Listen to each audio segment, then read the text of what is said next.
Due to the recent outbreak of the coronavirus, the world seems to be put on hold. Most of employed workers now have to work from home, college students were forced to move off campus with short notice, and remainder of school years have been strictly moved online. Everyone seems to be in a state of panic. I live in the state of New York, which seems to be the hot spot for the virus right now. In the state of New York, there's 282,000 cases, and 155,000 of those cases are in New York City alone. Just about every school in the country has switched to online learning. Switching to remote learning mid-semester can be very challenging for most, including myself. I decided to video chat some of my friends who are also going through this transition and hear what they have to say about the current pandemic. The first person I talked to is my friend Brenna. She's 19 years old and she's actually been infected with the coronavirus herself, so I thought it would be a good idea to call her and get some insight on what it's like to be a younger person who has been tested positive with the virus and see her perspective and what she thinks of everything going on. We're in the middle of the hot spot of the pandemic, and you are the only person I know, like the young person who's been infected with the coronavirus. My dad's a first responder and works in the city, and he's a fireman. 4 people on his shift ended up getting it, him included. He tested positive. He excluded himself from our family. He was in a room by himself, but I guess being in an enclosed space with him, whether it be the house or the room or us passing in the hallway, I somehow ended up getting it. He ended up feeling better right as I started getting a fever. Personally, because I'm younger, it didn't really affect me as much as it affected my dad. My dad has health issues, so he definitely got it worse than I did. For me, though, I physically did not feel that terrible. I had a fever that continued to spike up and down over a 15-day period.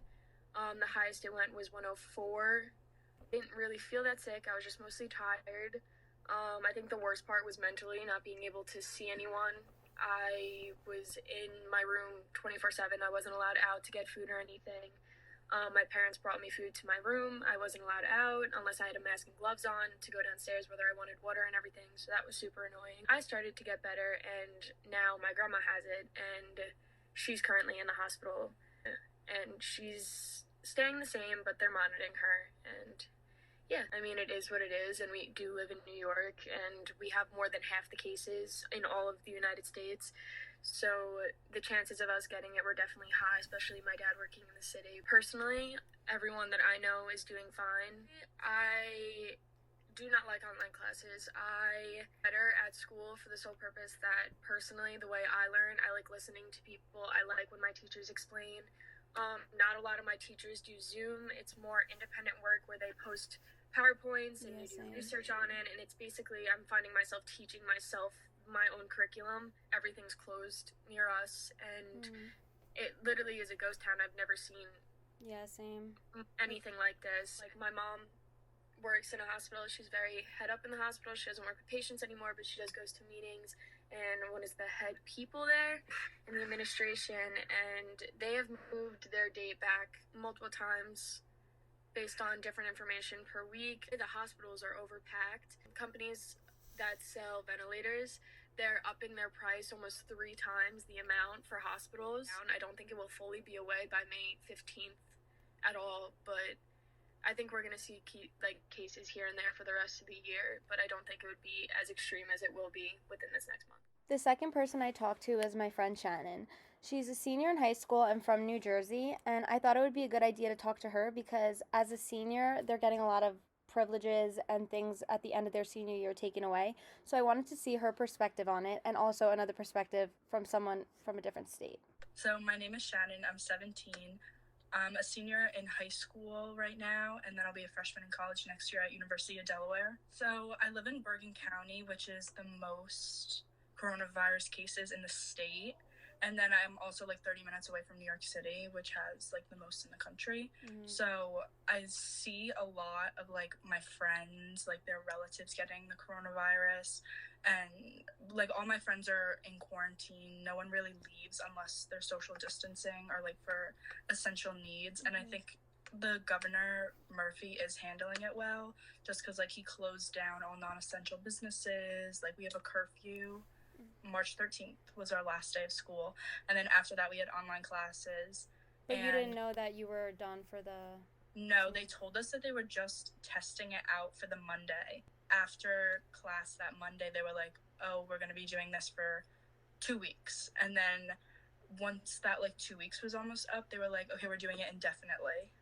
I mean, May 15th is when he's planning to reopen the schools, but my school closed for the rest of the year. Last semester of senior year is when all the senior activities are in my school.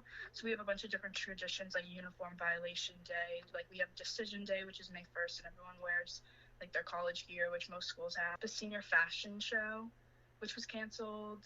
Prom, which was moved to the end of May, and then they eventually said that it's not going to happen then, and they're trying to plan for prom and graduation in August, but for now they, like, canceled it. Seniors can't visit colleges, and decision day is soon, right? Mm-hmm. And so a lot of schools are, like, moving their decision day. A lot of colleges have virtual tours and, like, virtual information sessions, like, on Zoom. But that's not really, like, the same. Because, like, you can't physically be at the school. The last person I talked to is my friend Kelly. She's 19 years old and is a freshman at St. John's University in Queens, New York, which is part of the epicenter of the virus. I actually got sent home from school on March 9th, so I was only back that little time slot in between spring break and being back at school. It was like a day. We had a 24-hour notice. I had to get all my stuff out, packed up, and leave by March 9th. So that's what we all did. We all evacuated. The virus started to become more, spread a lot faster.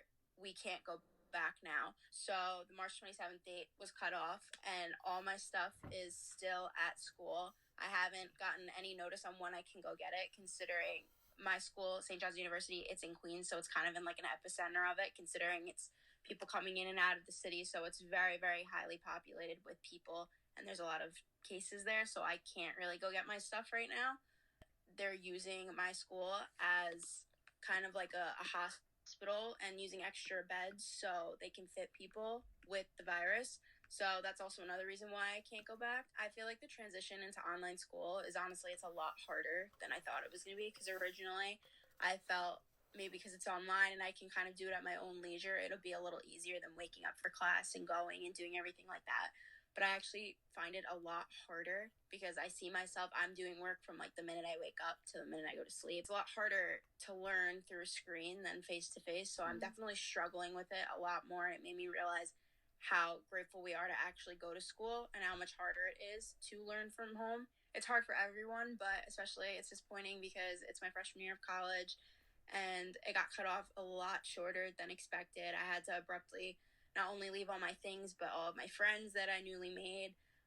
There's just a lot of things that I was expecting to do this year and I didn't get to fulfill them yet. Seeing how serious it is and how fast it is spreading, it kind of makes you think about the future too. Like, honestly, hopefully we can go back in the fall, but we don't know right now. And that's, like, really scary to think that even summer and school in the fall and everything like that can be cut off. I don't necessarily think that we're going to be let out of quarantine on the 15th, because at the rates that we're seeing, it's not really getting better, but it's kind of actually getting worse. We kind of need to take the steps to stay safer. I know we all don't want to stay inside, but if we do, let's say, end quarantine on the 15th, we're only making it worse for ourselves. And I think it is better off that we kind of maybe stay inside for a little longer. I don't know exactly when, but it is better off. Those are just few of thousands of students being affected by the coronavirus outbreak. Especially those of us from New York, we are being hit the hardest.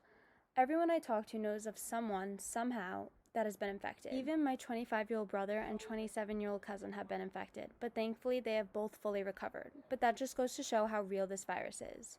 Although there's a lot of uncertainty right now, the best thing we can all do is stay inside and follow proper protocol as given. The biggest fear to me is that there's no telling when this will all be over. I know that my friends and I will certainly never forget our freshman year of college, and this will definitely go down in history.